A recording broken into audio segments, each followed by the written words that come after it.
আসসালামু আলাইকুম, কেমন আছেন সবাই? আশা করি ভালো আছেন। আমিও আল্লাহর রহমতে অনেক ভালো আছি। আজকে আমি নিজের হাতে পুডিং বানাবো। তো দেখেন, আমি পুডিংয়ের চিনির শিরাটা বানিয়ে নিলাম। তো এখন আমি গরম পানিটা দিয়ে দিচ্ছি। আগে আমি ডিমটা ফাটিয়ে নিয়েছিলাম, এখন চিনি দিয়ে ডিমটা গুলিয়ে নিচ্ছি। তো ভালোভাবে গুলাতে হবে যাতে চিনিটা মিশে যায়। এরপর আমি লেবুর রস দিয়ে দিচ্ছি, যেন ডিমের গন্ধটা কেটে যায়, ডিমের গন্ধটা থাকবে না। তো ভালোভাবে আমি নাড়াচাড়া করছি যাতে চিনিটা ভালোভাবে গলে যায়। তো এখন আমি টিস্যুগুলো ভাঁজ করে গরম পানির মধ্যে দিয়ে দেবো, যাতে ডিমের পাত্রটা না নড়ে। তো দেখেন, আমি এটাও দিয়ে দিচ্ছি। এখন চিনি শিরার বাটির মধ্যে ডিম গুলানোটা দিয়ে দেব।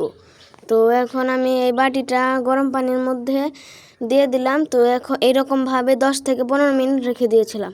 তো এখন আমি পুডিংটা উঠিয়ে নিচ্ছি। তো দেখেন, আমার মতো করে সবাই উঠাবেন। দেখেন কি সুন্দর হয়েছে, চিনি শিরার কারণে অনেক সুন্দর রং হয়েছে। তো দেখেন, খেতে অনেক মজা হয়েছিল। তো আমার মতো করে সবাই বানাবেন, অনেক মজা হবে। তো এখন আমি পুডিংটা কাট করে নিচ্ছি, এখন আমি খাবো। দেখেন, তো পুডিংটা অনেক মজা হয়েছিল। সবাই কমেন্ট করে জানাবেন কেমন হয়েছে।